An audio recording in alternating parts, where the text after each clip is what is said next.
Welcome to episode 14 of the Power Podcast, presented by Power Magazine and PowerMag.com. The Power Podcast is the latest offering from the longest-running power industry publication in the world. Established in 1882, the Power brand is dedicated to providing its global audience with news and information important to the power generation industry. Now here's the host of the Power Podcast, Executive Editor Aaron Larson. In this episode of the Power Podcast, I'm joined by Bill Johnson, President and CEO of the Tennessee Valley Authority. I met with Bill during the Electric Power Conference and Exhibition in Nashville, Tennessee in late March. It's my pleasure to have the opportunity to interview Mr. Bill Johnson. He is the CEO of Tennessee Valley Authority. We're at Nashville, Tennessee for the Electric Power Conference and Exhibition going on this week. And so, Bill, thanks for joining me. Aaron, welcome to Nashville, home of country music, and we hope you have a great time here. I'm glad to be with you today. Thank you. And I guess the first thing I'd like to do is open it up with thoughts on what's going on in the electric power industry. What's happening today that is interesting, and what's evolving in the marketplace?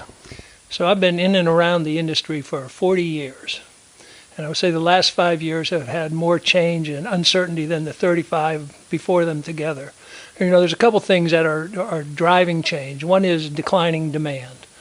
So efficiency, service economy, lower population growth, there's actual decline in demand nationwide. There might be pockets of growth. That's one thing. The second thing is the demand or desire by customers for cleaner, more flexible sources of power and information for them to use.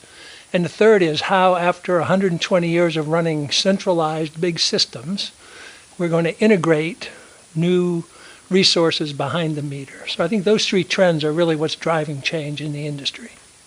And of course, Tennessee Valley Authority has one of the broadest generating backgrounds in the world, I think. You've got a lot of hydro and nuclear and coal and gas, and I had the opportunity to actually visit the Gallatin plant last summer. Really a great facility, older and yet well kept and maintained, and I think you're going to be running that for quite some time yet. So what do you see in the generation fleet as far as changes? So we've had a very interesting transition here. 10 years ago, if you look at TVA, 60% of the energy comes out of coal.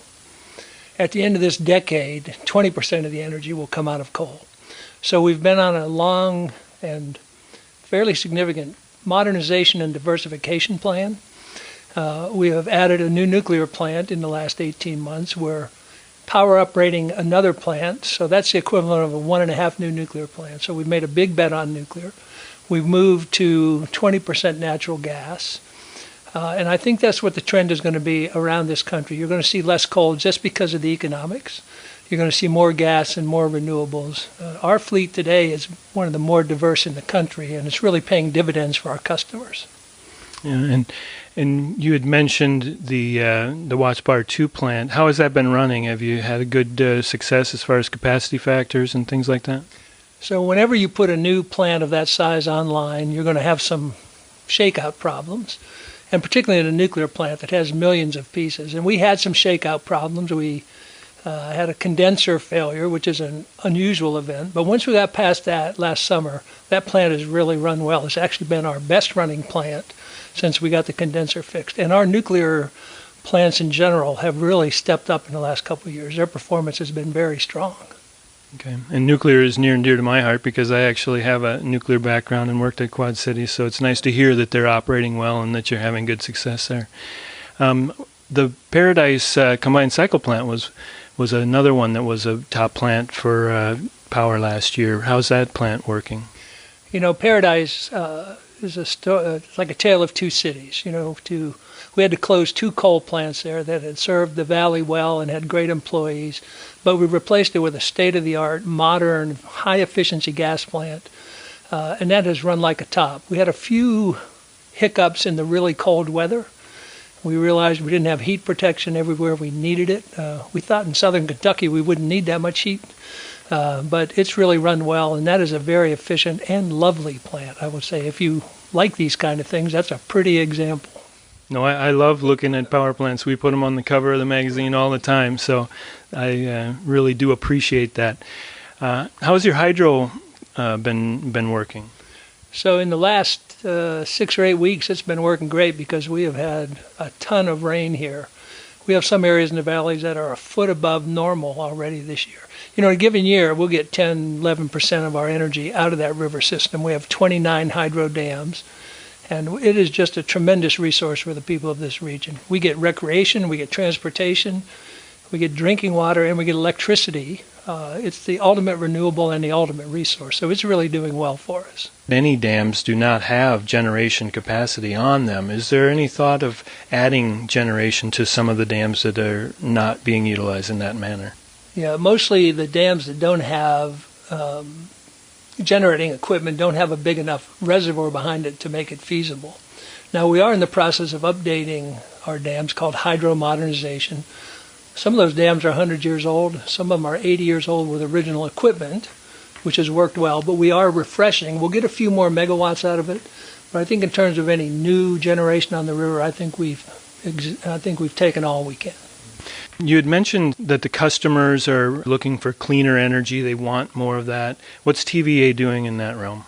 So we have, first of all, reduced our own footprint dramatically. So we have probably reduced our CO2 footprint in the last 15 years by 50%. It'll be 60% by the end of this decade.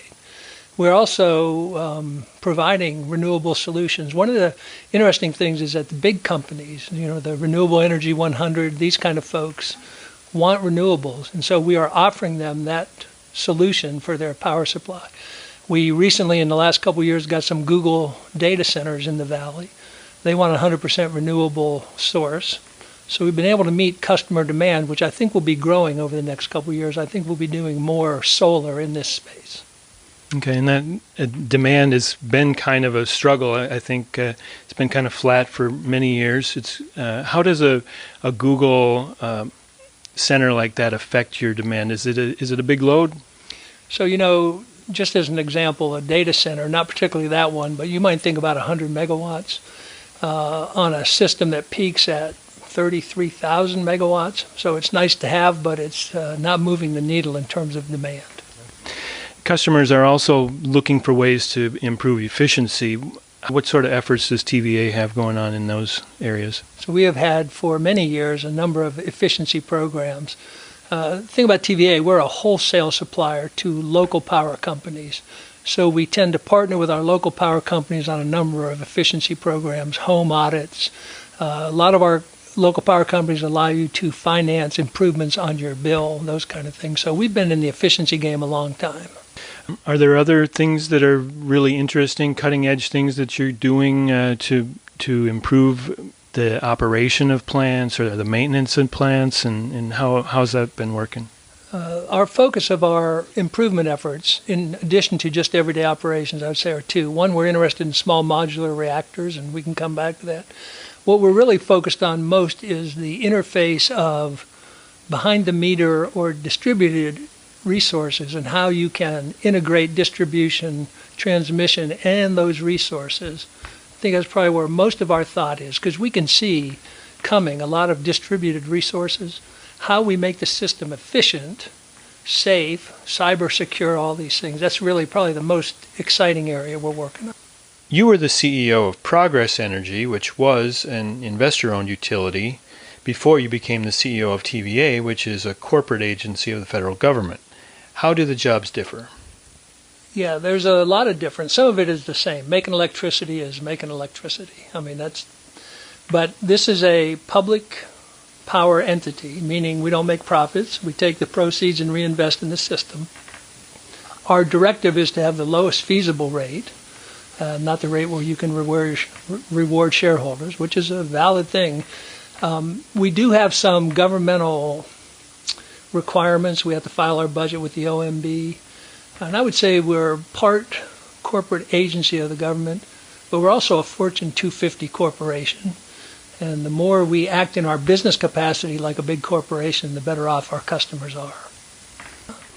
Are there other things that you can think of that you'd like to tell our audience about that you're excited about and maybe doing at TVA? Well, I should tell them a little bit about who TVA is, just in case they don't know. We were the first creation of the New Deal by Franklin Roosevelt. We're about to celebrate our 85th anniversary on May the 18th. And we have a job that is defined in a federal statute, which is to produce electricity at the lowest feasible rate. And that's really what we focus on. And over the last 5 years, we've made good progress. Our fleet diversification has reduced our fuel bill $1 billion a year. That's a pretty good idea about diversification. We've reduced our spending on the order of $800 million a year, and we've actually lowered our total effective wholesale rate over the last 5 years by about 2%, while investing $15 to $20 billion in new assets.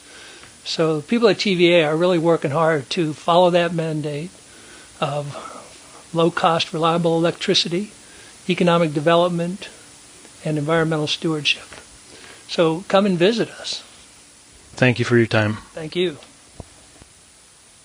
And with that, this episode of the Power Podcast has come to an end. I'd like to thank Bill Johnson for joining me, and thank you for listening. Watch for the next episode of the Power Podcast coming soon.